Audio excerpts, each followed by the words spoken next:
So we're discussing this gaming thing. I said in one of my videos that the 4090, as much as it's an overkill for gaming, way too expensive for gaming, as a piece of technology, it's actually cheap.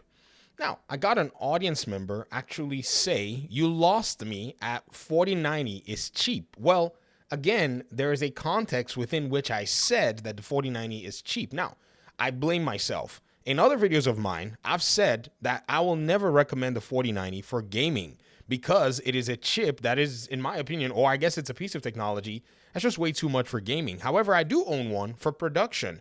I will game on it from time to time just to show metrics and, out of curiosity. But in reality, you don't need that much processing power. Also, in NVIDIA's world, they do sell a number of graphics cards that at the end of the day, you would be very surprised to see how much these cards do cost, especially as well as what they're used for. Now, they will do processing better than the 4090 in the areas that they're geared towards, but these kinds of cards are very expensive. So when I said that the 4090 being at the grasp of developers who are looking to basically go ahead and leverage that kind of technology to render their games, stuff that's put in workstation machines, which can scale all the way from about 1,000 on the low end to 3, 4, 5,000, and even $18,000. Yes, the 4090 is actually cheap. Now, again, I know one thing about technology is really weird because, again, I say this as a wannabe developer. So in one of our development phases, when we're coming up with a prototype, every week we decided on Fridays we're going to make a build of the prototype that we had. That's basically, cooking it up within Unreal Engine. And I had a PC that's built to do that stuff. And I could, basically run a build in a very short period of time. I'm talking about a few minutes because it was a small build. Everybody else on the team was like, dude, what are you doing with such a computer? I was like, exactly this. That's exactly why I build a computer. So if I had to go buy a workstation computer to basically do this, it would have cost too much money. I would not have been able to afford it. So that's basically what it is that I'm saying when I say that in regard to the context, a 4090 is a cheap equipment for that kind of task. For gaming, way too much. Now, that's what they were asking. What are you trying to say? Okay. We were now talking about, Concord in the exact same video. So I want to go ahead and look at this particular comment in a big picture. So they said Sony has already decided to release games on PC. Well, the reason they decided to release games on PC is because the sales on PC have not met the metrics that they would love for it to meet. That's number one. Number two, the platform, PlayStation, is occupied by a lot of people who are playing live service games, and their behavior is not changing fast enough.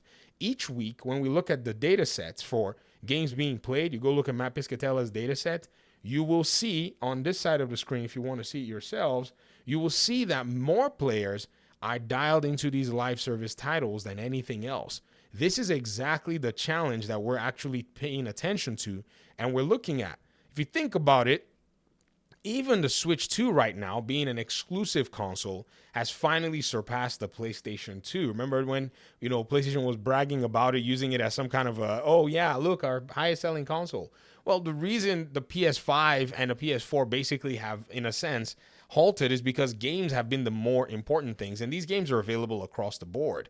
So taking a look at this data set, PlayStation cannot keep this up. Marvel Spider-Man 2, yes, it cracked into the top 15 in the week ending November 2023, but at any moment it's going to disappear back to Rocket League and Apex Legends and Overwatch and Mortal Kombat and all these other games. And because of the Christmas sales and the Thanksgiving sales, you can tell that people were able to go back and buy these games at a reduced price, which has reduced their margins. I mean, yes, it'll still make them money, but consistently these lists continue to be occupied by live service games. And so whether or not they decided to release games on PC is interesting because that is the exact same market force that people say that made Xbox capitulate and start releasing its games on PC. It's not like, PlayStation was in a strong position and they decided, let's go get stronger. No, a stronger position for them would have been them being on their own ecosystem with all their games, just like Xbox had to pretty much go ahead and render the whole thing different. Then they said there's a major reason why they won't be coming out day one, this is PlayStation games, is because they want to sell PlayStation 5 hardware. Again, I have to go back and correct you here, because right now, PlayStation has increased the amount of games that are going to be coming day one on PC. In fact, their first announcement that we got for a PC launch was Lego Horizon Adventures. Now, this was, according to many PlayStation players, a, in quote, small game. But it didn't make any difference to me because I already saw that they were trying to do this. And not only did they do that, they launched this game day one on the Nintendo Switch. Well, guess what they did just recently? Lost Soul aside, this is a second-party game that they pretty much cultivated and they dealt, and the game comes in 2025, and it's going to be a day one launch on PC. You're talking about the past. I'm talking about the present. And a lot of people don't know this because, again, like I said, not only did they switch and flip the script on everybody by investing more money in their live service games that go to PC day one, they're also bringing some of their single player games, which are traditional games they want on PC. There is a necessity for them to do that. They're saying to sell PlayStation Plus subs, and because it takes longer to optimize for PC anyways. No, it doesn't. That is just a myth that a lot of people like to pretty much go out there and blow, out in the air. Like, you can take a PC that is literally underpowered, less powerful than a PS5, and you can optimize your game for that PC, and you'll be able to cover a lot of ground. In fact, one of the reasons PlayStation 5's ports on PC are actually exemplary is simply because they optimize them for very low-end hardware. All of this talk is, they give their studios enough time to be able to get their games done and done right for the PlayStation hardware. But when it comes to Nixxes making their ports, it's not like Nixxes is doing really much heavy lifting. If we look at, say, a game like even Horizon, let's go Horizon Forbidden West. Let's look for it. There we go. And we go to the PC requirements. This is another thing that we talk about when we talk about PC. Look at it. It's using an i7-4770K. Bro, my 10-year-old child has a processor on their PC that is better than that, and that PC is old. Like, does that make sense? They had a 7700K, which is going to be going to the 5-year-old very soon, and PlayStation considers that recommended specs in CPU world. For Horizon Forbidden West? Sorry, Horizon Zero Dawn, sorry. Let's go to Forbidden West. Let's see. Forbidden West is 2060. I already have all this stuff memorized. I don't know. I clicked the wrong game. I was wondering. I was like, 1060. Nope. Oh, I clicked the wrong game. There we go. Sorry. There's Zero Dawn remastered and there's freaking Zero Dawn. Where the heck? Oh, Forbidden West. I own it. That's why I couldn't find it. I was about to get mad. This is it. Look at it. A 3060, sorry, is the minimum. I don't know why I said 2060. But the minimum specs is a 1650. An i5-8600 or Ryzen 5 3600. The 10-year-old kid in our house got a Ryzen 5 5500 CPU and a GTX 1080 Ti. They play almost any game on there. Ratchet and Clank on the 1080 Ti, put a little bit of upscaling sauce there. That game was running like 70 FPS. And I was laughing. I was like, oh my goodness, this TV is only 60 hertz, but NVIDIA was reading and calculating the FPS, and it was running higher with a very cheap machine. So to talk about, PC games being hard to optimize for, don't see it. I don't know what's being spoken of, because Ubisoft of all companies does PC ports day and date. They launch it, bam, out the window, many times clean looking. Many times, not all the time. Also, you have to understand, like, no one wants an Xbox, and it's not even a console war thing. You may say you don't want an Xbox, but one of the biggest YouTube channels growing right now is a former PlayStation fan who has finally discovered the Xbox, and a lot of people are slowly thinking about the proposition.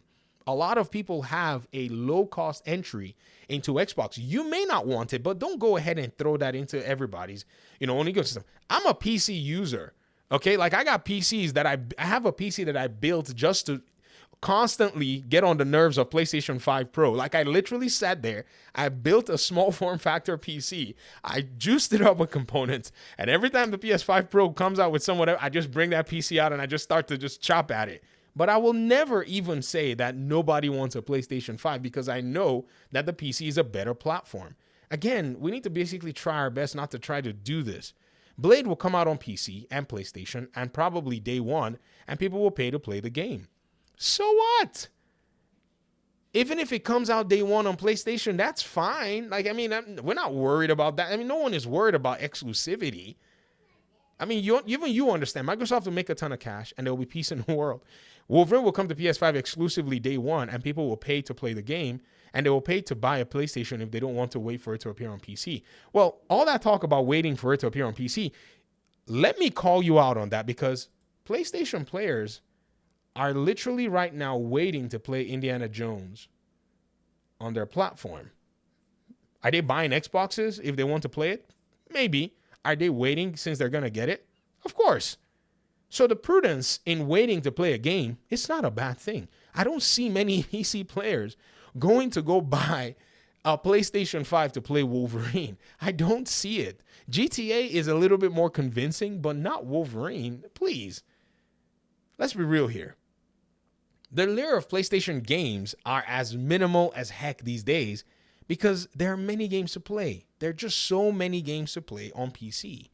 So again, I think we're in a place where, you see this thing happen over and over again, where people will talk about the PC platform and the PC ecosystem and are not looking at a broader picture as to what it is that's going on. From hardware through software, through the platforms, through the availability of games, it is largely unknown to a lot of folk. And again, I think it's by design. In some sense, a lot of folk don't want to know. And the way consoles do things, many people don't just know different. They just don't know any different possibility. PlayStation Plus, did you just say they're trying to sell PlayStation Plus?